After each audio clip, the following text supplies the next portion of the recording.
वज़ीर-ए-आज़म शहबाज शरीफ सिंध जे वॾे वज़ीर सैयद मुराद अली शाह सां मुलाक़ात कई। मुलाक़ात दौरान मुल्क जी सियासी सूरत-हाल, सिंध सूबे जे तरक़ियाती मंसूबनि ऐं ॿोॾ खां मुतासिर इलाक़नि में बहाली जे कम ते तफ़सीली बहस कयो वियो। ॿिन्ही धुरियुनि अवामी फलाह लाइ वफ़ाक़ी ऐं सूबाई हुकूमत जे विच में राब्ता मज़बूत करण ते बि इत्तफ़ाक़ कयो।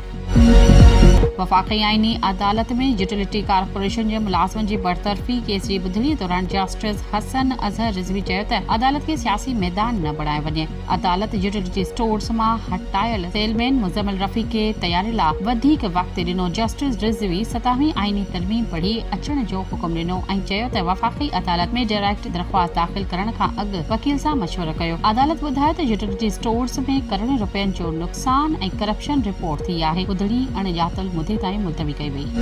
पीपी चेयरमैन बिलावल भुट्टो ज़रदारी ख़ानगढ़ जे गौहर पैलेस पहुतो, जिते हुन महर भाइरनि सां संदसि अमर जी वफ़ात ते ताज़ियत कई। बिलावल हेलीकॉप्टर ज़रिए पहुतो ऐं सिक्योरिटी इंतज़ाम सख़्त कया विया। ताज़ियत बाद हू वापसि रवानो थी वियो। आज़ाद कश्मीर जे वज़ीर-ए-आज़म फैसल मुमताज़ राठौड़ जी अॻवानी में 20 रुकनी काबीना हलफ़ खणी वरिती। स्पीकर चौधरी लतीफ़ अकबर हलफ़ ॾिनो। सदर बैरिस्टर सुल्तान महमूद बीमार हुजण सबबि मौजूदु न हो। काबीना में 18 वज़ीर ऐं 2 सलाहकार शामिल आहिनि, जॾहिं त हलफ़ बर्दारी तक़रीब में गिलगित बिल्तिस्तान ऐं ख़ैबर पख्तूनख्वा जा गवर्नर, आला सिविल ऐं अस्करी क़यादत पिणु शिरकत कई।